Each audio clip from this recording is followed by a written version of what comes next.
ഉമ്മമാരുടെ കണ്ണുനീര് അത് വളരെ ശ്രദ്ധിക്കണം നിങ്ങൾ. അത് ഉറ്റി വീഴുന്നിടം കത്തിച്ചാമ്പലാകുമെന്ന് പ്രവാചക തിരുമേനി സല്ലല്ലാഹു അലൈഹി വസല്ലം പഠിപ്പിച്ചിട്ടുണ്ട്.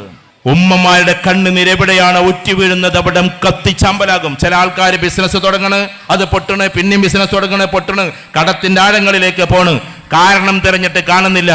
മെല്ലെ കാരണങ്ങൾ ഇങ്ങനെ ചിക്കി ചികഞ്ഞ് നോക്കുമ്പോ എന്നെങ്കിലും ഒരു ദിവസം ഉമ്മയോട് കയർത്ത് സംസാരിച്ചിട്ടുണ്ടെങ്കിൽ, എന്നെങ്കിലും ഒരു ദിവസം വാപ്പയെ അഭിക്ഷേപിച്ച് സംസാരിച്ചിട്ടുണ്ടെങ്കിൽ ഓർത്തുകൊള്ളുക, നിങ്ങൾ എന്ത് ബിസിനസ് ചെയ്താലും പൊട്ടിക്കൊണ്ടേയിരിക്കും.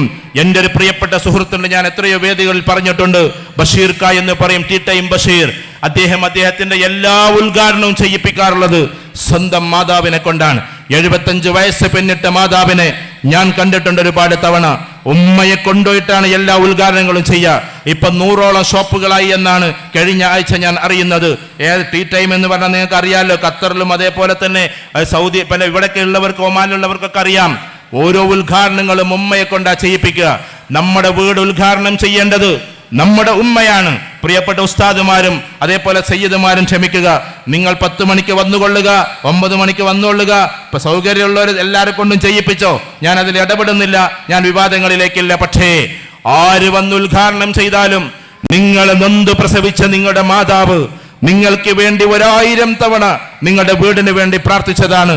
നിസ്കാരപ്പാറയിൽ നിന്ന് ദുആ ചെയ്തിട്ട് ഓരോ കല്ലും എടുത്തു വെക്കുമ്പോ മാതാവിന്റെ പ്രാർത്ഥനകൾ ഉണ്ടായിരുന്നു അതില്. ആ മനുഷ്യ സ്ത്രീയെ കൊണ്ടാണ് നിങ്ങൾ ഉദ്ഘാടനം ചെയ്യേണ്ടത്. ആൾക്കൂട്ടത്തിൽ വെച്ച് ചെയ്യണമെന്ന് ഞാൻ പറയുന്നില്ല. സുബഹിക്ക് മുമ്പേ ആൾക്കാരെ ആരെയും നിങ്ങൾ വിളിക്കണ്ട, ഉമ്മാനെ വിളിച്ചിട്ട് ഉദ്ഘാടനം ചെയ്യിപ്പിച്ചോ. എന്നിട്ട് 7 മണിക്കോ 8 മണിക്കോ ഉസ്താദുമാരും സയ്യിദന്മാരും എല്ലാവരും വന്നോട്ടെ. ഞാൻ എൻ്റെ അഭിപ്രായമാണ്, വിവാദങ്ങളിലേക്ക് ഞാനില്ല. എല്ലാ സയ്യിദന്മാരും എല്ലാ ഉസ്താദുമാരൊക്കെ ഒരുപാട് ഉയരങ്ങളിലാണ്. പക്ഷേ മയ്യത്ത് നിസ്കരിക്കേണ്ടത് സ്വന്തം മകനാണ് എന്നതുപോലെ ഉമ്മ മരിച്ചെടുക്കുമ്പോ, വാപ്പ മരിച്ചെടുക്കുമ്പോ എത്ര വലിയ ആൾക്കാർ ബാക്കിലുണ്ടെങ്കിലും അത് നിസ്കരിക്കേണ്ടുന്ന ഉത്തരവാദിത്വം സ്വന്തം മകനാണ് എന്നതുപോലെ നമ്മളൊരു വീട് വെക്കുമ്പോ, വീടിന്റെ തറക്കല്ലിടുമ്പോ അതിനു വേണ്ടിയിട്ട് ആ തറക്കല്ലെടുത്തു വെക്കേണ്ടത്, നമ്മുടെ മേപ്പടി എടുത്തു വെക്കേണ്ടത്, നമ്മുടെ കാര്യങ്ങൾ ചെയ്യേണ്ടത് സ്വന്തം പിതാവാണ്. ഇതുപോലെ പ്രായം ചെന്ന പിതാക്കളോട് നിങ്ങൾ പറയുമ്പോ, ആ പാവങ്ങൾ കത്രിക കൊണ്ട് വെട്ടുമ്പോ അല്ലെങ്കിൽ ചാവി തുറക്കുമ്പോ കണ്ണൊന്ന് നനയാനുണ്ട്, കണ്ണൊന്നൊലിക്കാനുണ്ട്. 1000 പ്രാർത്ഥനയേക്കാൾ അപ്പുറമാണ് ആ ഒരു തുള്ളി കണ്ണുനീർ. അത് സന്തോഷത്തിന്റെ കണ്ണുനീരാണ്. മാതാപിതാക്കളെ അങ്ങനെ ആദരിക്കാൻ നമുക്ക് പറ്റണം. ഉദ്ഘാടനങ്ങൾ അവരെ കൊണ്ടാ ചെയ്യിപ്പിക്കേണ്ടത്. വലിയ ഷോപ്പിന്റെ ഉദ്ഘാടനം ആദ്യത്തിൽ നിങ്ങൾ ഉപ്പാനെ കൊണ്ടോ ഉമ്മാനെ കൊണ്ടോ ചെയ്യിപ്പിച്ചോ. 10 മണിക്ക് ഔദ്യോഗിക ഉദ്ഘാടനത്തിന് പ്രിയപ്പെട്ട തങ്ങന്മാരും പ്രിയപ്പെട്ട ആളുകളും വന്നോട്ടെ. ഉപ്പന്മാരുടേതിനേക്കാൾ ചെറുതാണ് അവരാണ് എന്നല്ല ഞാൻ പറയുന്നത്. നമ്മെ സംബന്ധിച്ചിടത്തോളം ബഹുമാനം കൊണ്ട് നമ്മൾ അങ്ങനെയാണ് ചെയ്യേണ്ടത്. ഗൾഫിൽ ഉള്ള സഹോദരന്മാർ ഇത് കേൾക്കുന്നുണ്ട് ഈ സംസാരം. നിങ്ങളൊരു ചെറിയ വാക്ക്, നിങ്ങൾ പള്ളികൾക്ക് വേണ്ടി മദ്രസയ്ക്ക് വേണ്ടി ഒരുപാട് പിരിവുകൾ കൊടുക്കുന്നവരാണ്.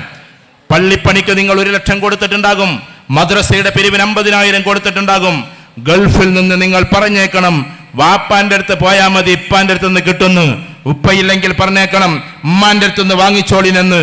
അത് കൊടുക്കേണ്ടത് ഉമ്മയുടെ കയ്യിലാണ്, അല്ലെങ്കിൽ വാപ്പന്റെ കയ്യിലാണ്. പള്ളിക്കാര് വന്നിട്ട് അത് വാങ്ങേണ്ടത് ദുബായിക്കാരനായ നമ്മുടെ കയ്യിൽ നിന്നാകരുത്, നമ്മുടെ പ്രിയപ്പെട്ട പിതാവിന്റെ കയ്യിൽ നിന്നാണ്.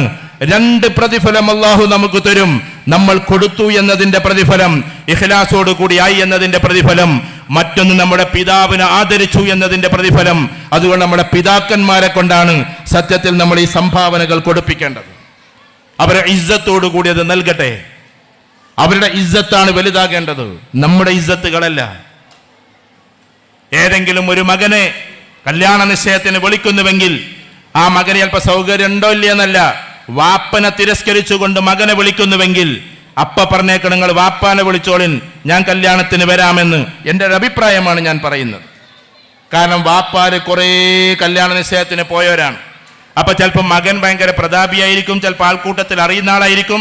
അവരെയല്ല വിളിക്കേണ്ടത്, അവരുടെ പിതാക്കന്മാർ. അവരും വിളിച്ചോ നിങ്ങൾ, പക്ഷെ വാപ്പമാരെ തള്ളിക്കൊണ്ടല്ല മക്കളെ നമ്മൾ മുൻകടക്കേണ്ടത്.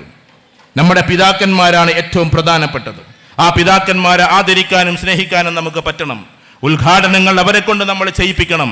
അപ്പൊ മാതാപിതാക്കൾ തമ്മിലുള്ള ബന്ധം അങ്ങേ അറ്റം ശക്തമായി വരും. വെള്ളിയാഴ്ച ദിവസം വരുമ്പോ നമ്മുടെ പിതാവോ അല്ലെങ്കിൽ ഉമ്മയോ ഒക്കെ അപ്പുറത്തെ വീട്ടിലാണ് താമസിക്കുന്നതെങ്കിൽ അറ്റ്ലീസ്റ്റ് ഒരു വെള്ളിയാഴ്ചയെങ്കിലും ഉച്ചക്കുള്ള ഭക്ഷണം നമ്മുടെ വീട്ടിൽ നിന്ന് ഒന്നിച്ച് കഴിപ്പിക്കുന്ന അവസ്ഥയുണ്ടായിരിക്കണം. വെറും പെരുന്നാളിന് മാത്രമല്ല നമ്മൾ പിതാവിനെ വിളിക്കേണ്ടത്. ഇങ്ങനെ മാതാപിതാക്കൾ തമ്മിലുള്ള ബന്ധം, സ്നേഹപുരസ്കരമായ ബന്ധം നമ്മൾ ഉണ്ടാക്കിയെടുക്കണമെന്നതാണ്.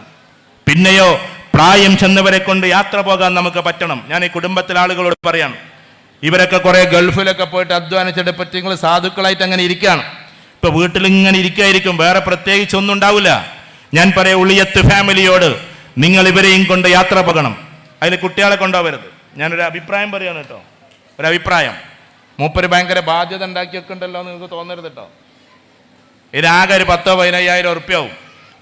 നിങ്ങൾ എറണാകുളത്തേക്ക് കൊണ്ടുപോയിക്കോ ഉദാഹരണത്തിന്, നല്ല രസമാണ്. ഏത് 60-70 വയസ്സുള്ള ആൾക്കാരെ ബസ്സിൽ കൊണ്ടുപോവുക, 10-50 ആൾക്കാർ ബിരിയാണിയൊക്കെ പെരയിൽ നിന്ന് ഉണ്ടാക്കി കൊണ്ടുപോകണം. പോണ വൈക്ക് ഏതെങ്കിലും ഗ്രൗണ്ടിൽ ഇരുന്നിട്ട് കഴിക്കണം.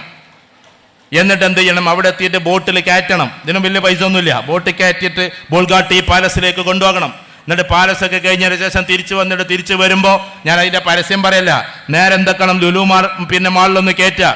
എന്നിട്ട് ആ എസ്കലേറ്ററിൽ നമ്മളങ്ങനെ കൊണ്ടുപോയിട്ടുണ്ട്. അതുകൊണ്ടാണ് പറഞ്ഞത്, എസ്കലേറ്ററിൽ ഇങ്ങനെ കാലിങ്ങനെ വെക്കുമ്പോൾ ഇങ്ങോട്ട് തന്നെ വലിക്കും. കാരണം ഇതുവരെ എസ്കലേറ്റർ കാണാത്ത ആൾക്കാർ, ദുബായ് പോകാത്ത ആൾക്കാർ, കൃഷിപ്പണി മാത്രം ചെയ്തവരൊക്കെ ആ കൂട്ടത്തിലുണ്ടാവും. അപ്പം നമ്മൾ പറയാം, ഇതുപോലൊക്കെ തന്നെയാണ് ഏകദേശം ദുബായ് എന്നാണ്ട് പറയാ, ഇതുവരെ ദുബായ് കാണാത്തവരോട്. അങ്ങനെയൊക്കെ പോയിട്ടുണ്ട്. വരുമ്പോൾ കുറെ നാളുകൾ കഴിയുമ്പോൾ ചോദിക്കും, എടാ ഇനി അമ്മക്ക് എന്നാ അങ്ങനെ ഒരു പോക്കെന്ന്.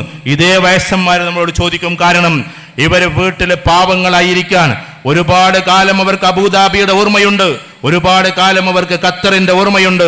ഖത്തറും അബുദാബിയെല്ലാം പോയി അവസാനം തന്റെ പേരമക്കള് പോലും കടന്നു വരാത്ത ഒരു കാലം ഏകാഗിയായിരിക്കുന്ന സമയത്ത് അവരെയും കൊണ്ട് ഇടയ്ക്ക് യാത്ര പോവുക എന്നത് നിർബന്ധമാണ്. ഇനി എറണാകുളത്തേക്ക് പോകാൻ നിങ്ങളത്തെ പൈസ ഇല്ല എന്നെല്ലാം പറഞ്ഞിട്ടോ, ഇല്ല എന്ന് വിചാരിച്ചോ. ഞാനൊരു ഉദാഹരണം പറയാം, എല്ലാവർക്കും ആണല്ലോ ഇത് നടക്കുക.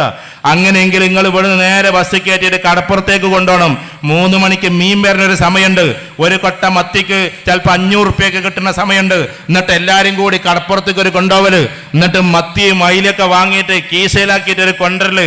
കുടുംബ സംഗമം എന്ന് പറഞ്ഞാൽ ഇതൊക്കെയാണ്. എല്ലാ മനുഷ്യരെയും ഒന്നിപ്പിക്കലാണ്.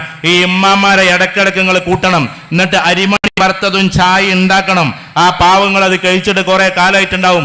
മരുക്കൾക്ക് അത് ഉണ്ടാക്കി കൊടുക്കൽ ഇപ്പോൾ ഒരു മോശമാണ്. അരി വറക്കലേനപ്പത്തെ മരുക്കൾക്ക് അറിയില്ല. അതൊക്കെ പട്ടിണി കാലത്ത് എന്നതാണ്.